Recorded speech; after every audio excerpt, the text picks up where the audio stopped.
P T I government ने IMF से जो कॉन्ट्रैक्ट साइन किया था वो उससे मुकर गए थे।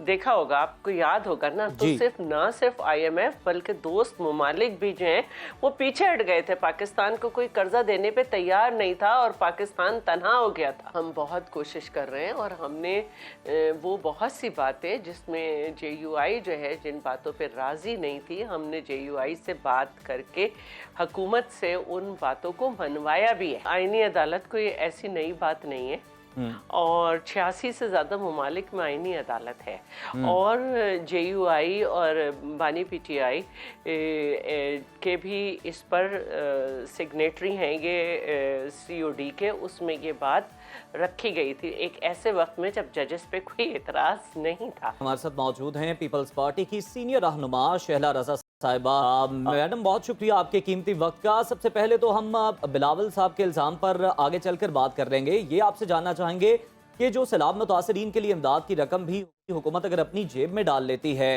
हुकूमती सतह पर यह रवैया अपनाया जाएगा तो फिर निचली सतह पर तो अल्लाह ही हाफिज है। सियासतदानों का ये रवैया आखिर अवाम को क्या मैसेज दे रहा है आपकी नज़र? बहुत शुक्रिया आपका। देखिए, जो ये क्लाइमेट चेंज जो इसमें आई वर्ल्ड में, इसमें जो जी ममालिक थे उसमें ये बात की गई कि पाकिस्तान का 0.1% भी इसमें हिस्सा नहीं है, जो इतनी सारी एनवायरमेंटल पोल्यूशंस और ये सब हैं उसमें। लेकिन सबसे ज़्यादा इफ़ेक्ट पाकिस्तान और पाकिस्तान में सबसे ज़्यादा इफ़ेक्ट बलूचिस्तान और उससे भी ज़्यादा सिंध हुआ। तो ये सूरत हाल जो थी इंटरनेशनल लेवल पे मनवानी ये बहुत मुश्किल बात थी, लेकिन पाकिस्तान ने अपनी कोशिशों से, हमारी सेनेटर शहरी रहमान साहिबा और सारे डेलीगेशन ने ये इंटरनेशनली मनवाया और एक इंटरनेशनल फ़ंड कायम कराया। और उस इंटरनेशनल फ़ंड ने ये रियलाइज़ किया कि ये क्लाइमेट चेंज इफ़ेक्ट हुआ है और इसके अफेक्टिस पाकिस्तान का सूबा सिंध सबसे ज़्यादा है। बिल्कुल ठीक। उसके बाद जो है एक फ़ंड मंजूर किया गया जिसमें पाकिस्तान पीपल्स पार्टी सिंध की हुकूमत की ये स्कीम मंजूर की गई कि जो ये 21 लाख ख़ानदान जो बेघर हुए हैं इनको हुकूमत घर बनाकर देगी। तो ये हमने हवा में तो प्लान नहीं किया था ना, ये हमने प्लान किया था कि हम इंटरनेशनल सपोर्ट से जो हमें फ़ंड आएगा उससे हम अपने लोगों के घर बना के देंगे, जिसमें से कुछ हमने 6 लाख के, और उसमें हम अपने सिंध से भी उसमें हिस्सा डालेंगे। तो 6 लाख के करीब हमने घर बनाए भी। और यकीनन कि अब ये आई है तो इसको, ये इमदाद जो आई है इस आपको सिंध को देना होगा। ये एक अजीब सूरत हाल है कि जिस हुकूमत के पास भी सिंध का पैसा आता है, एक ने जो है वो अपनी कैबिनेट में बंद लिफाफा लहराया और वो सिंध का पैसा कहीं और कर दिया। और अब जब ये सिंध के हिस्से का पैसा आया है, ये कोई हुक्मरानों की जेब में नहीं जाएगा। ये एक सब देख रहे हैं कि किस तरह हम लोअर राइपेरियन है, हर तरह से जरा बताइएगा इस हवाले से। कमी से भी बिल्कुल ठीक, ये इस हवाले से भी बताइएगा। बिलावल भुट्टो ने वफाकी हुकूमत पर इल्ज़ाम लगाया कि बतौर वज़ीर ख़ारजा उन्होंने आलमी इदारों से $400 मिलियन सैलाब मुतासरीन के लिए बंदोबस्त किया था, मगर हुकूमत ने ये रकम अपनी जेब में रख ली। क्या आपको नहीं लगता कि आलमी सतह पर ये हमारे मुल्क के लिए कितनी जगरसाई का सबब बन रहा है? ये बिल्कुल, देखिए अभी क्लाइमेट चेंज इफ़ेक्ट रहेगा मुख्तलिफ सूरतों में, और अभी भी आपने देखा कि किस तरह से बारिशें हुई और किस तरह से अल्टीमेटली तो सिंध में ही जाना है ना सब जगह का पानी जी, और वहाँ से होता हुआ समंदर में जाना है। तो इस दफ़ा भी जो हुआ है उसमें वो बेचारे लोग जिनके घर नहीं बन सके, सिर्फ 6 लाख लोगों के घर बने हैं, उन घरों में भी लोगों ने पनाह ली हुई थी। तो अगर ये रहा और कोई दूसरा इफ़ेक्ट आया तो इंटरनेशनली उसका क्या असर पड़ेगा? आपने ये देखा होगा कि मुख्तलिफ ममालिक से जब हमें इमदाद आई तो जब हमने दूसरे ममालिक अफेक्ट हुए तो हमने इतनी हिफाजत की हुई थी कि उन पर टैग तक लगे हुए थे कि जो हमारे पास चीज़ें रखी हुई थी वो हमने दूसरे ममालिक को दी। और यही एक तरीका होता है इंटरनेशनली रिलेशनशिप का کہ آپ کے پاس جو چیز ہے جس ملک میں مصیبت آئی ہے آپ اس کی مدد کریں. تو اس پہ عجیب عجیب سی باتیں آئیں کہ یہ اس ملک کا ٹیکس تو ہٹا لیتے. بھائی کیوں ہٹا لیتے ہیں؟ ہمیں دیا تھا, ہم نے اس کو حفاظت سے رکھا کہ پھر کوئی مشکل ہو, کسی جگہ مشکل ہو تو یہ چلا جائے گا, تاکہ لوگوں کو معلوم ہو کہ کیا چیز کس کنٹری کے پاس ہے, کون سی کنٹری دے سکتا ہے. تو یہ سارے معاملات ہیں اور یہ بہت ایک سیریس میٹر ہے, ہمارے عوام سے ریلیٹڈ ہے, اور ہم اس میں خاموش نہیں رہ سکتے. ہم ہر بات میں خاموش ہو جاتے ہیں, آواز بلند کرتے ہیں. کبھی ہم کہتے ہیں کہ جی آپ نے اپنے حصے ہمارے سندھ کا پانی چھوڑ دیا, لیکن آپ نے یہ نہیں دیکھا کہ تربیلا ڈیم کا کس جگہ پہ مسائل ہیں, کتنے لائن اینڈ لاسز ہیں, پانی نہیں پہنچ سکا, لیکن آپ ڈٹے رہے پورا پانی ہے. پھر ہم نے شیلا صاحبہ آپ کی آواز پہنچ رہی ہے, وفاق تک بھی پہنچ رہی ہے. آپ تو ویسے ہی ایک بڑی توانا آواز ہیں اور سندھ کے جو مسائل ہیں ان پر آپ کھل کر بات کرتی ہیں. یہ فرمائیے گا کہ جو عالمی ادارے ہیں اگر ہم ان کی بات کریں تو وہ فنڈز جاری کر کے, کوئی رقم جاری کر کے وہ بھول نہیں جاتے, وہ باقاعدہ دیکھتے ہیں, تعین کرتے ہیں کہ یہ جو متاثرین ہیں وہاں تک پہنچی ہے, ان کی فلاح و بہبود پہ خرچ ہوئی ہے یا نہیں. اگر یہ رقم سیلاب متاثرین پر خرچ نہ ہوئی اور خرد برد ہو گئی تو پھر کیا ہم آئندہ عالمی اداروں کے پاس جا کر مزید امداد کی توقع کر سکتے ہیں؟ وہ ہم پر اعتماد کریں گے, آپ کو لگتا ہے؟ آپ نے دیکھا کہ پی ٹی آئی گورنمنٹ نے آئی ایم ایف سے جو کانٹریکٹ سائن کیا تھا وہ اس سے مکر گئے تھے.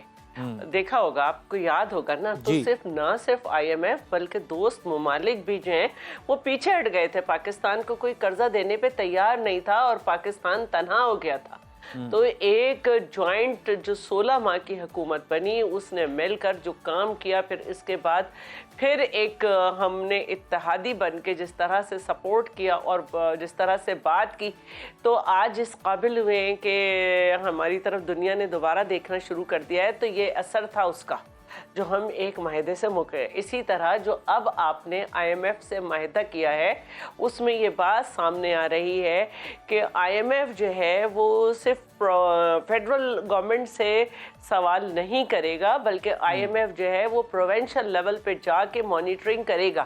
تو ایک یہ فنڈ جو کہ ایک آئی ایم ایف سے الگ ہے, کیا وہ یہ نہیں سمجھیں گے, وہ یہ نہیں سوچیں گے جب دوبارہ سے وہ صورتحال بنے گی کسی بھی کلائمیٹ کے ایفیکٹ سے, جو بھی چینج آئے گی. ایک طرف ہم جو ہے اتھارٹی بنا رہے ہیں, کلائمیٹ چینج اتھارٹی بنائی ہے ہم نے, ہم سیریسلی اس پہ کام کر رہے ہیں. اور میں آپ کو ایک بات بتاؤں, میں کلائمیٹ چینج کی جو اسٹینڈنگ کمیٹی ہے اس کی ممبر بھی ہوں.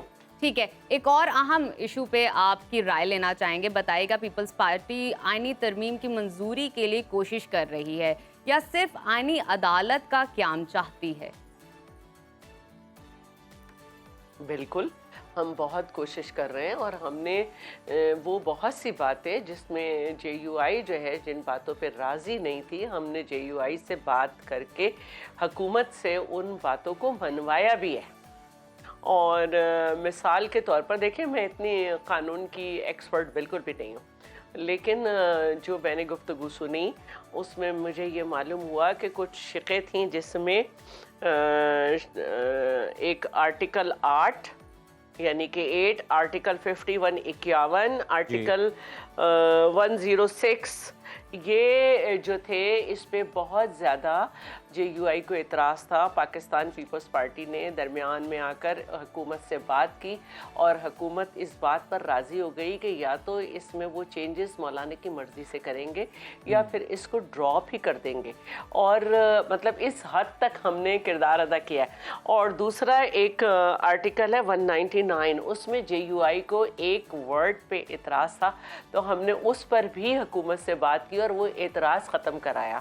لیکن اب جو ہے معاملہ یہاں تک پہنچا تھا کہ پیپلز پارٹی نے یہ کہا تھا کہ ہم تو اپنا ڈرافٹ بنا رہے ہیں, آپ بھی بنا لیں. دوسری بات یہ ہے کہ جے یو آئی سے کہا تھا کہ آپ کے پاس حکومت کا ڈرافٹ ہے, تو آپ کو اس میں جو اعتراضات ہیں جن جن آرٹیکلز پہ آپ ان میں اس کو امینڈ کر کے قطع کلامی کی معذرت, جو پیپلز پارٹی ہے یہ خاص طور پر غریبوں کا بڑا درد رکھتی ہے. ہم دیکھتے ہیں, یہ فرمائیے گا کہ آپ آئینی ترمیم کے لیے اتنی جو کوشش کر رہے ہیں, کیا اس وقت جو اپوزیشن آواز اٹھا رہی ہے کہ یہ اپنے مرضی کے ججز حکومت مل کر لانا چاہتی ہے اتحادیوں کے ساتھ, یہ بہتر نہ ہوتا کہ سپریم کورٹ کے جو 5 سینئر ججز ہیں उन पर मुश्तमिल आईनी अदालत बना दी जाती, क्योंकि ये भी बात सामने आ रही है कि जब आप नए जजेस लाएंगे फिर आप उनको तनख्वाहें, मरात, उनकी रिहाइश गाहें और भी चीज़ें जो हैं वो प्रोवाइड करनी पड़ेंगी, तो गरीब मुल्क के लिए ये काबिल अमल मॉडल नहीं है। तो बेहतर है कि आप जो 5 सीनियर जजेस हैं उन पर मुश्तमिल आईनी अदालत बना दें, वो अपना काम करें और बाकी जो जजेस हैं वो दीगर केसेस को सुने। अच्छा, इसमें एक तो ये है कि आईनी अदालत कोई ऐसी नई बात नहीं है और 86 से ज़्यादा ममालिक में आईनी अदालत है और JUI और बानी PTI के भी इस पर सिग्नेटरी हैं ये COD के, उसमें ये बात रखी गई थी एक ऐसे वक्त में जब जजेस पे कोई एतराज़ नहीं था कि मुल्क में आईनी अदालत, क्योंकि 15% जो केसेस हैं वो 90% या 85% केसेस पे छाए रहते हैं और उनका टाइम नहीं होने देते, जिसकी बारहा मिसालें भी दी गई कि एक ऐसे शख्स को रिहा करने का ऑर्डर आया जो फांसी जिसको हुए हुए काफ़ी वक्त गुजर चुका था। इस तरह की बहुत सी मिसालें दी गई और ये तक मिसाल दी गई कि अब इससे बड़ी क्या मिसाल होगी कि इस मुल्क में बानी जो हैं कॉन्स्टिट्यूशन के, उनको भी आइन के मुताबिक सज़ा नहीं दी गई और 44 साल के बाद अदालतों ने ये रियलाइज किया ये सारी मिसालें शहला साहिबा हमारे सामने मौजूद हैं, लेकिन मेरा जो इसका मतलब है कि इस मुल्क को एक आईनी, आपके दूसरे सवाल की तरफ आती हूँ, बिल्कुल 56 ममालिक में ये होंगी आईनी अदालतें, सवाल की तरफ आती हूँ, गरीब मुल्क ये बर्दाश्त कर सकता है? आपसे ये जानना चाह रहा हूँ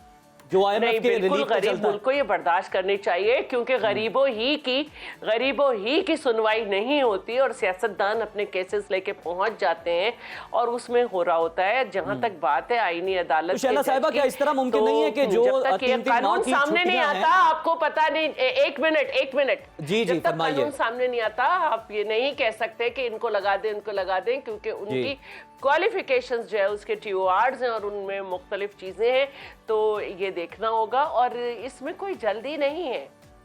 ये मैं कहना चाहती हूँ हुकूमत से और आप लोगों से कि इसमें कोई जल्दी नहीं है।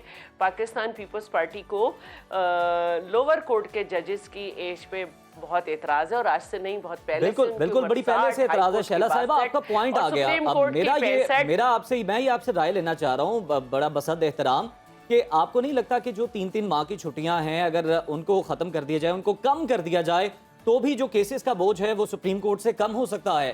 दूसरा तरीका भी है।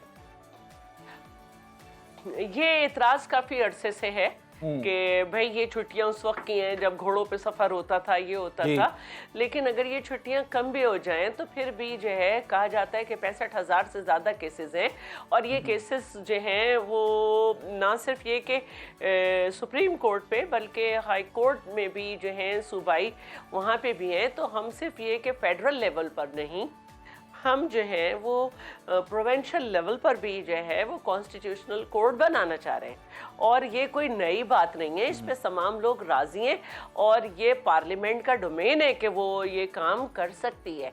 और रही बात टाइम हमेशा अच्छा होता है। टाइम इतना अच्छा था कि बानी PTI जो हैं वो अमेंडमेंट्स जो थी नैब के उनके ख़िलाफ़ गए खुद मुद्दई बन के। जब अमेंडमेंट्स जो हैं उनके दरख्वास्त रद्द हुई तो सबसे ज़्यादा फ़ायदा उनको हुआ। तो एक कानून जो होता है वो वही जो है सही कानून होता है जिससे बच्चे, बूढ़े, आम आवाम सबको फ़ायदा पहुंचे। तो वो कोर्ट भी वही फ़ायदामंद होती हैं जो सबको फ़ायदा दें। उससे बिल्कुल, जब हमने देखा कि नैब कानून में तरमीम हुई तो फिर जिनको फ़ायदा मिल सकता था उन्होंने हासिल किया, जो कि उनका हक भी है, इस पर एतराज़ नहीं होना चाहिए। और साथ ही साथ आप हमें ये भी फरमा रही थी कि ना सिर्फ विफाकी बल्कि सूबाई सतह पर भी ये जो कॉन्स्टिट्यूशनल अदालतें हैं ये बनाने की कोशिशें जारी हैं। बहुत शुक्रिया आपके कीमती वक्त का।